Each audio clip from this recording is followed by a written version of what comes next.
of Southern Province has killed a man. A medical practitioner, Chikafuna Banda, has warned that lifting of some restrictions on COVID-19 may backfire. Copper Queens this afternoon beat Uganda 1-0 to progress to the semi-finals of the 2021 COSAFA Women's Championship. Details after this.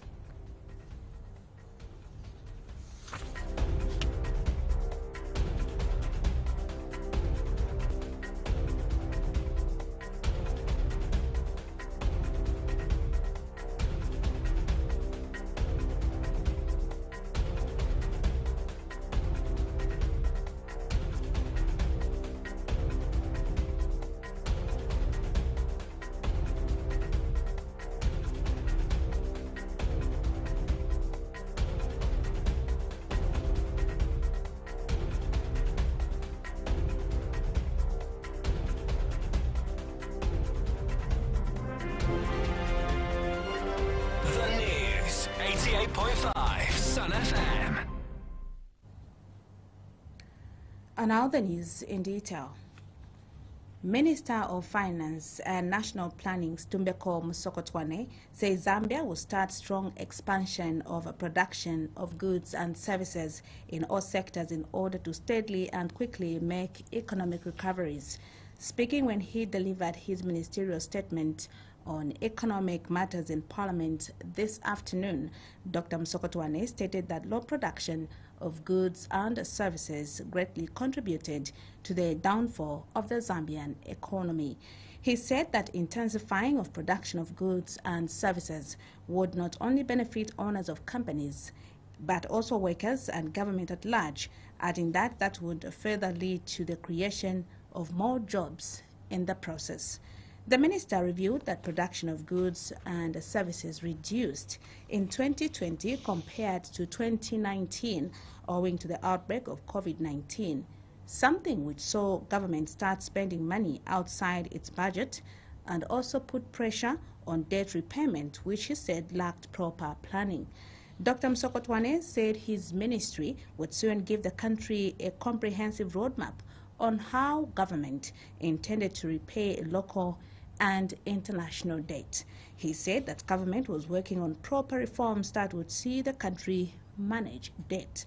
The minister has since reiterated government's commitment of improving the country's economy, thereby improving lives of Zambians. To encourage people, people with money to come to invest in the country. And we saw copper production rising from 300,000 tons to 800,000 tons. That's driving what we saw 10 years during the rule of our colleagues in the field.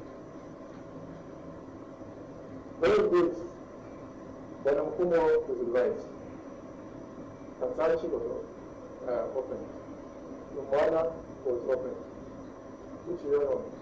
Colombia, the preparation for opening it were done. Under the 10 years of the field government, not a single mine was opened. An elephant in Chief Mokuni's village in Livingstone district of Southern Province has killed a man. The incident happened in the early hours of today, Tuesday, 5th October 2021, as a 56-year-old Yemba Simasiku was going for work. The villagers that spoke to Sun FM radio and TV said human-animal conflict had increased in the recent past and many lives continued to be lost.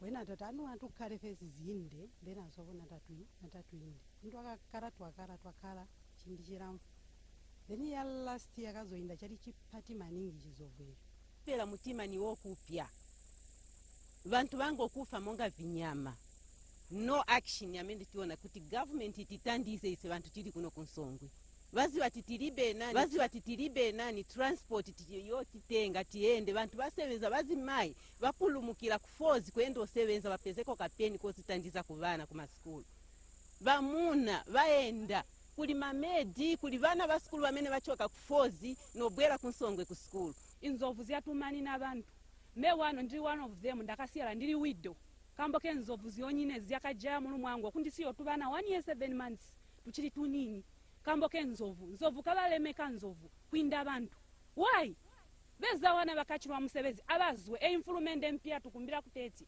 aba bagwisye babike bakonzya musebezi batalike kubereka musebezi kambo kuzwa jiro kusika kino chindi kambe bantu bayanda musebezi bali serious okuyanda kuno tuvuna nibakasika masiku jiro nyaka chitika ntendei but kuzwa jiro kusika kino chindi tabana kulivonisa. Meanwhile, the late Simasiko's relative, Emmanuel Mauluka, called on government to disband the Department of Wildlife and National Parks as it served no purpose.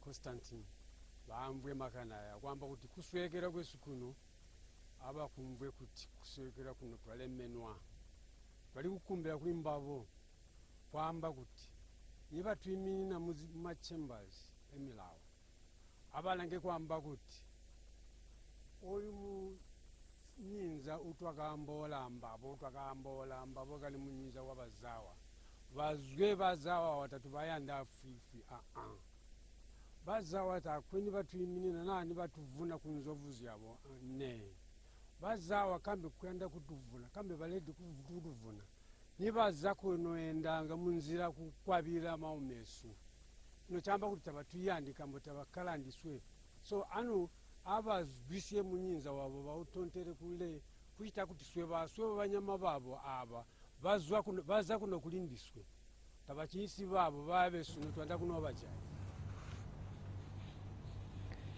The Lusaka City Council LCC yesterday buried 30 unclaimed bodies at Chingwere Cemetery at a cost of 50,000 kwacha. Last month, LCC received a request from the University Teaching Hospital, UTH, to bury 30 unclaimed bodies. LCC Public Relations Manager Mwaka Nakweti disclosed that according to a letter from UTH, the unclaimed bodies, which had been lying in the mortuary for some time, were giving rise to an unpleasant mortuary environment, contrary to the Public Health Act, CAPA 295 of the laws of Zambia. She said the bodies had also caused congestion in the mortuary, adding that a notice was placed in the press about the council's intention to bury the 30 unclaimed bodies. In accordance with the law, 14 days were assigned in the notice for members of the general public to claim or identify any of the bodies and conduct a burial. This is the third time this year that the council is burying unclaimed bodies. Lusaka City Council yesterday buried 30 unclaimed bodies at the Chingwere Cemetery. This is after we received a request last month from the University Teaching Hospital to bury the 30 unclaimed bodies. This is the third time that Lusaka City Council is burying unclaimed bodies this year, and the exercise costed the local authority a total of 50,000 kwacha.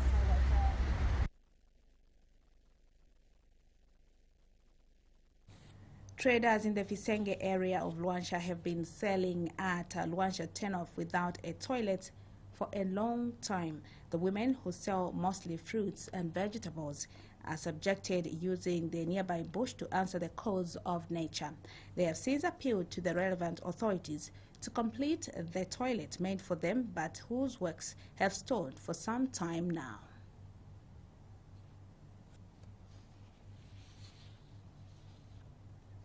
People trading by the roadside on Luansha Road, just as one turns off the Ndola Kitwe dual carriageway, have cried for the completion of a toilet at the selling point. Construction works of the toilet have stalled for some time now. The area has had no toilet since inception. This poses a health hazard. It gives rise to open defecation, more so because of commodities sold here are foodstuffs. Some traders explain what they desire the most.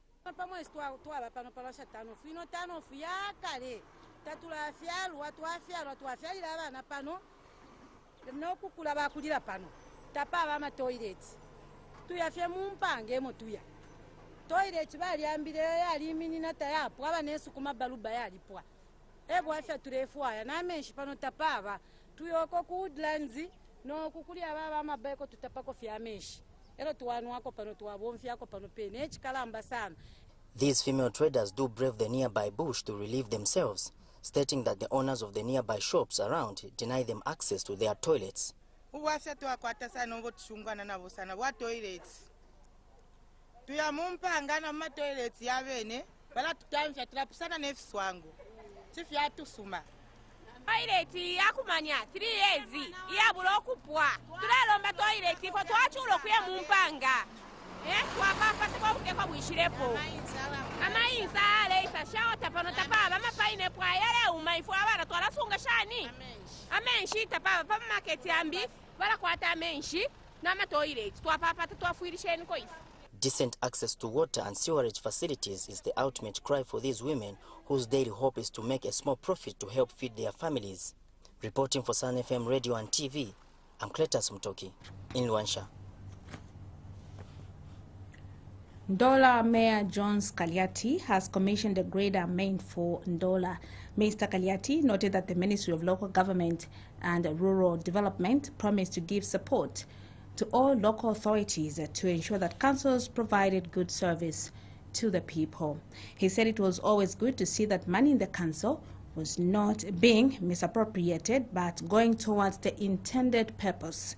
And Ndola Town Clerk Cosmas Chalusa said the grader would help the council in many ways of service provision in the city, adding that President Hakainde Hichilema encouraged councils to be innovative.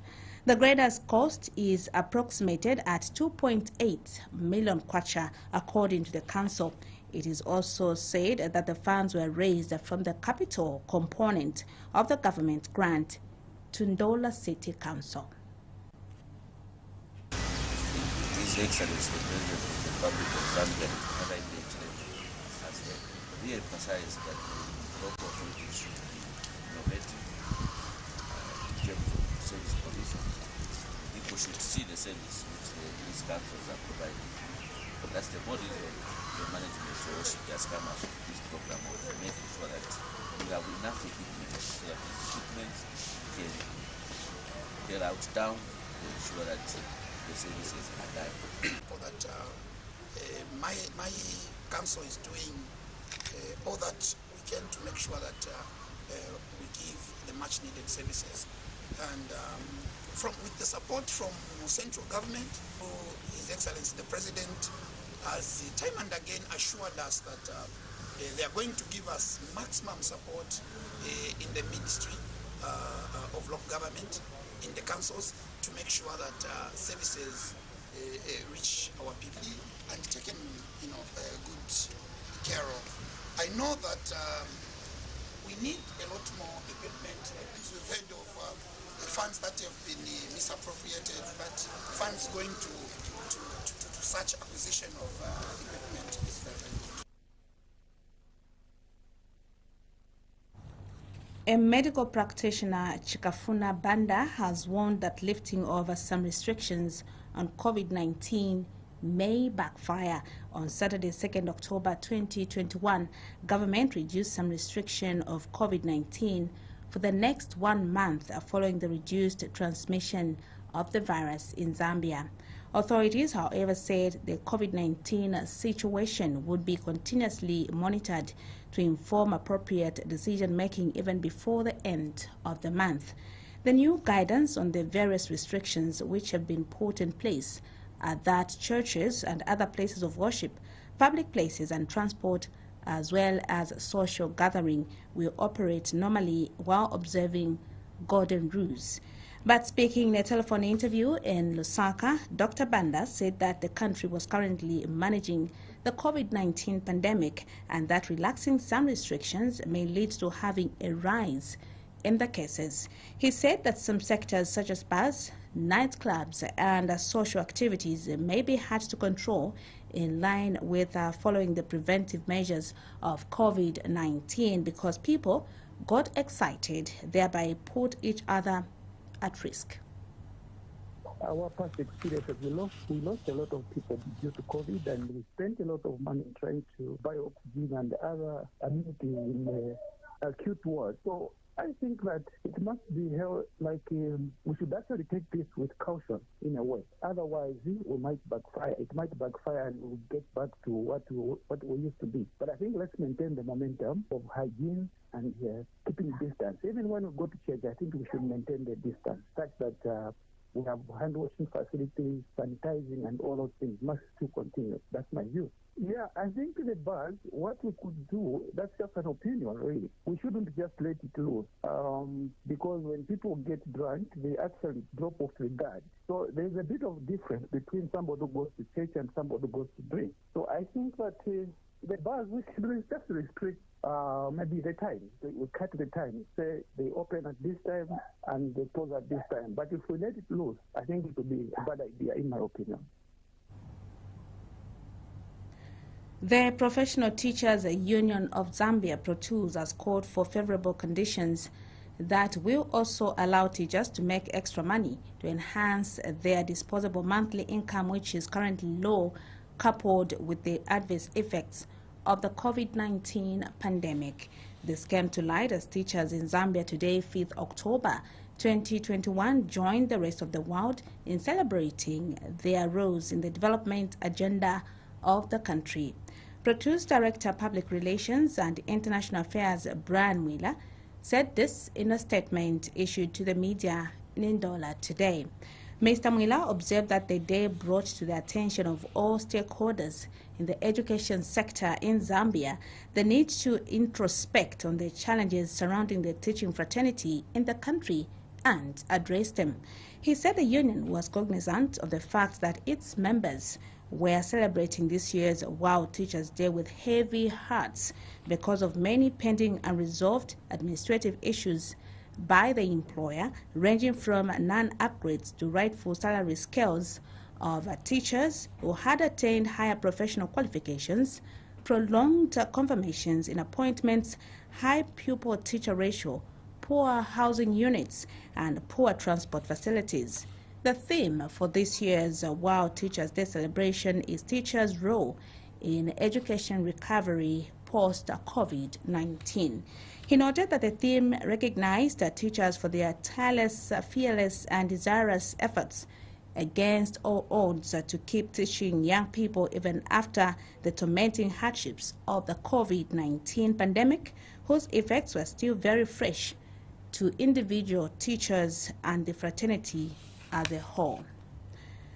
Mr. Mwila said the union has since appealed to government to urgently address all pending administrative issues affecting teachers, such as upgrades and confirmations. He further said there was a need to make favorable conditions in the Ministry of Small Scale and Medium Enterprises that would allow teachers to participate in small and medium businesses for them to make extra income to meet the demands of their families. He also said there was also need to extend the Farmer Input Support Program, FISP, to teachers, especially those serving in rural schools, to enable them venture into agriculture and grow more food that would enhance their income, as it would attract more teachers to serve in rural areas.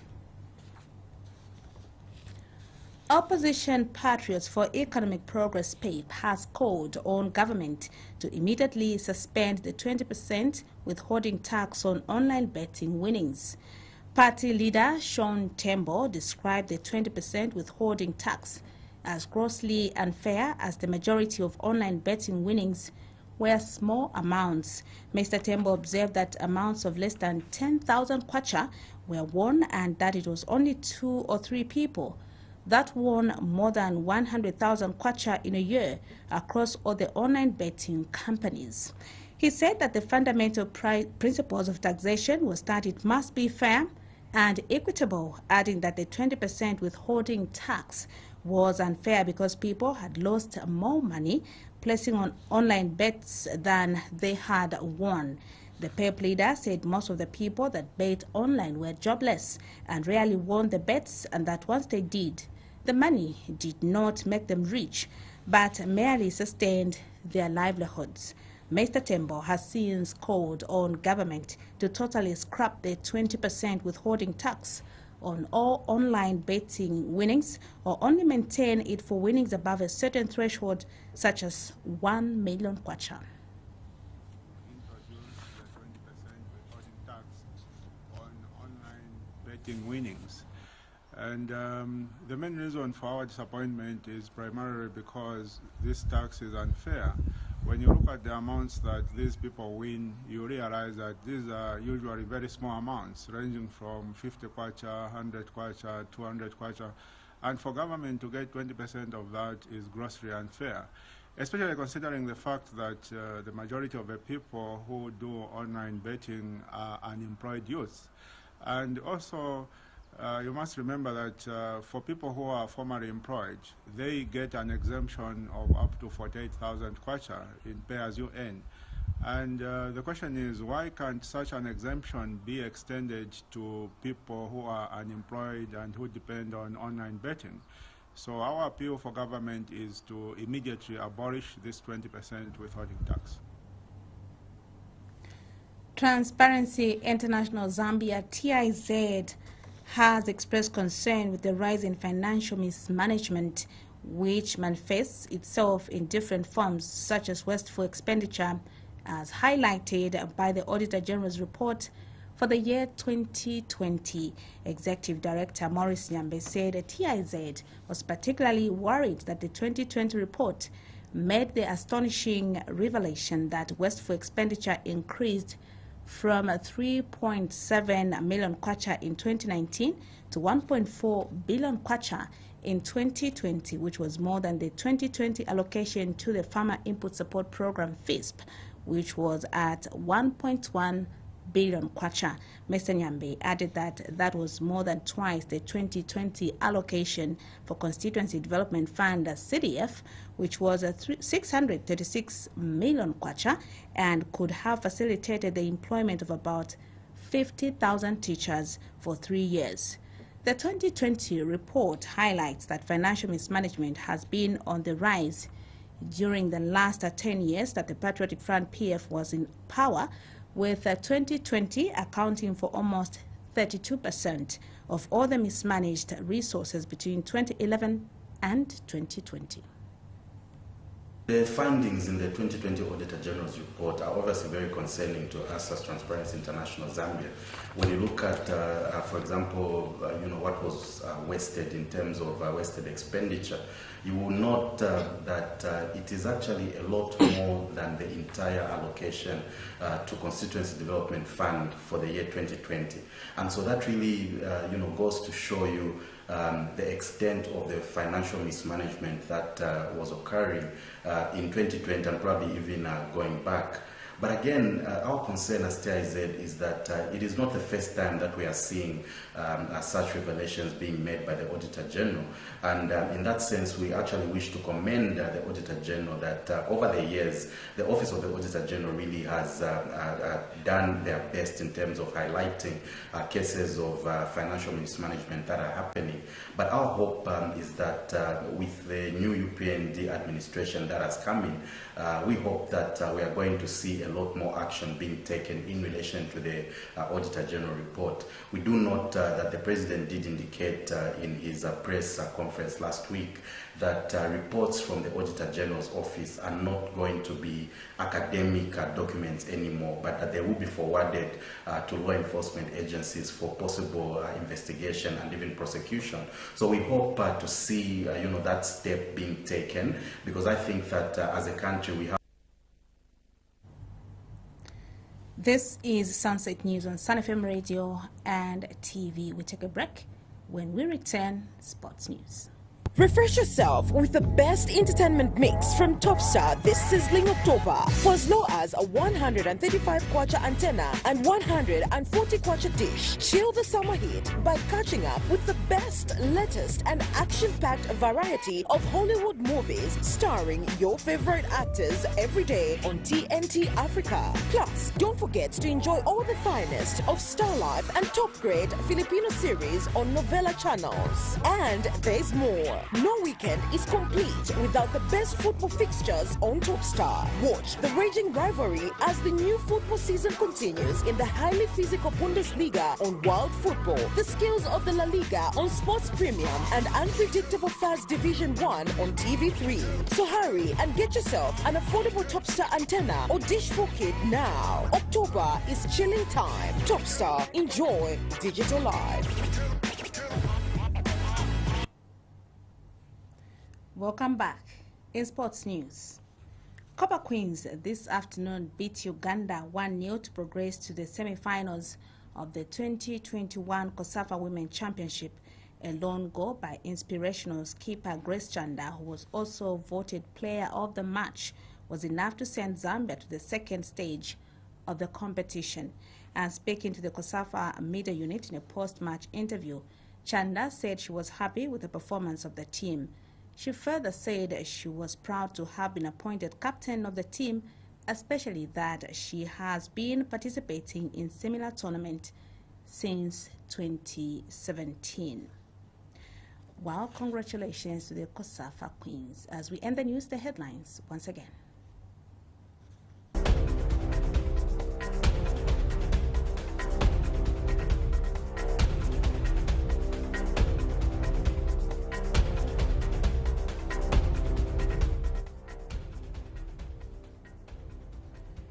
Minister of Finance and National Planning Stumbeko Musokotwane says Zambia will start strong expansion of production of goods and services in all sectors in order to steadily and quickly make economic recoveries.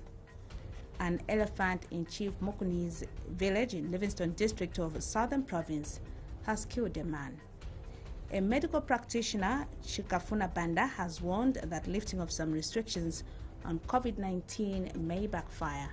And in sports news, Copper Queens this afternoon beat Uganda 1-0 to progress to the semi-finals of the 2021 COSAFA Women Championship. On behalf of the entire news team, my name is Imelda Shkwati. Keep tuned into Sun FM Radio and TV. Good evening.